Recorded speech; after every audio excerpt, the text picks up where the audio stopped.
Okay, I'm back. Let me continue the story about unnatural illness. Something that does not result as a direct setup of nature and creation.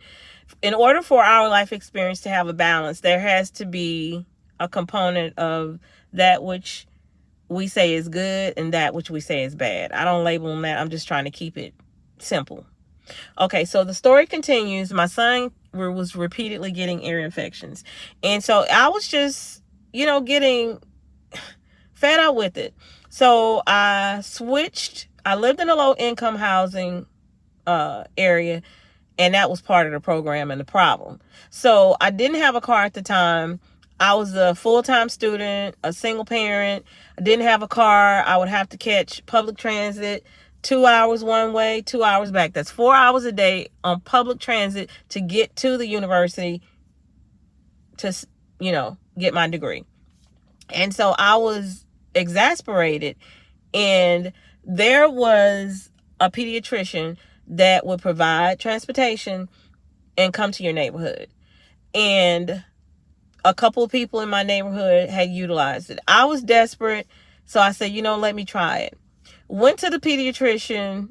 Immediately, I was turned off by his demeanor. And I have to tell you, one of the things was he was obviously homosexual, okay? And that wasn't the thing that turned me off, but that I'm giving you that to give you a bigger picture. Those of you that understand what I'm saying. But my main concern was my child. So if he was competent, I didn't have an issue about the aspect I just told you of. I'm just pointing it out. So we went in and he gave him antibiotics. Bam. Finished the antibiotics.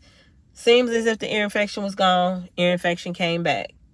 Went back and he gave another dose. And he looked at me, and when he told me this, I could just see it was like he had a stench. You know Charlie Brown, the one character that has this aura? Well, his aura was like that, and I knew that whatever was about to come out of his mouth, he was attempting to seduce me, and it felt like it was coming out of his mouth like a snake's tongue. But I knew I had to listen, so he told me, he said, look, we're going to give him this remaining dose. It was very pleasant. And he said, if it doesn't work, the next thing is we're going to put tubes in his ears. And I listened to what he said. I took the medicine home, and I immediately knew I had to find another doctor because they were not going to put tubes in my child's ear. That was too unnatural for me. My whole existence didn't want to hear that. So I started searching, and I knew because of my search and because of my past experience in life that I would find the proper pediatrician. And I did. This pediatrician's name was Dr. Uritich, and I thank his existence now. His parents creating him just for what he did for me in that short period of time, I'm grateful.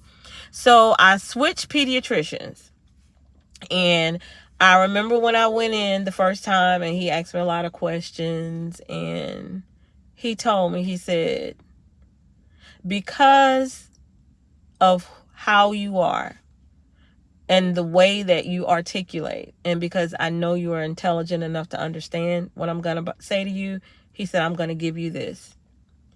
He said, I know doctors like this, the one that you had your child going to. He said, I'm going to tell you, I'm a doctor and I don't trust doctors. He said, number one, remember that. He said, the reason this doctor told you this is because of pharmaceuticals companies. He said, I know you don't understand what I'm saying. He said, but in time you will. And he began to, tell me things. He said, now I'm going to show you something because I know you're intelligent enough to comprehend what I'm saying. He said, when that doctor told you that about putting tubes in his ears, he said, that was for a specific purpose to benefit him and something else that you don't even understand that is connected to pharmaceutical. He said, I want to ask you a question. He said, when you administer, he said, I'm going to tell you why they give you this liquid. He said, when you administer the appropriate dosage to your child, because there's only so many dosages in a bottle. He said, does your child get the complete dosage? And I said, no. He said, name some of the ways that attribute to it, him not getting the full dosage. I said, because, you pour it and it spills, or you put it in the child's mouth and they spit something out. He said, exactly. He said, you're that intelligent to understand it. He said, that's why I'm going to tell you the remainder of what I'm going to tell you. He said, the human body, your human body and your son's human body is a miracle. He said, the next time your child gets an infection, I'm going to tell you specifically to do what I tell you to do. I'm not going to say it here because then I would be getting into where YouTube guidelines will have a problem with what I have to say. But he told me what to do when my child has an onset fever attached to his ear infection. And I did exactly what he said. And guess what? My child was fine. He said, the reason I told you to do that, he said, because the body is a miracle. And if your son would go through the process of being infected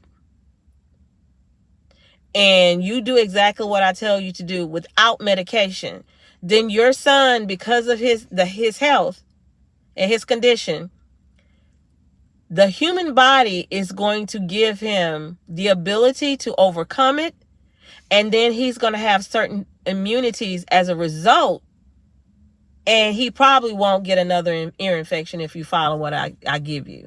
And I did exactly what he said. And my son never got another ear infection. And I was so upset with this previous pediatrician that I could have almost slapped him and his flaming behind. But anyway, I never took him back. And I remember that previous pediatrician, when I did not take my children back, he came to my door.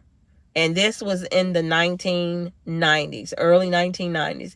He knocked at my door and wanted to know how my son was doing. But ultimately, he wanted to know why I didn't bring him back. And I didn't answer him. And he kept pressing me. And I told him, I said, I just don't want to.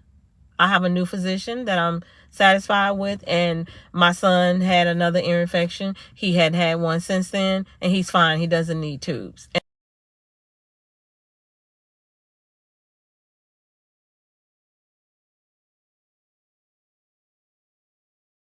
Anyway, that's what I wanted to come and say. I'm going to keep my videos under 9 minutes.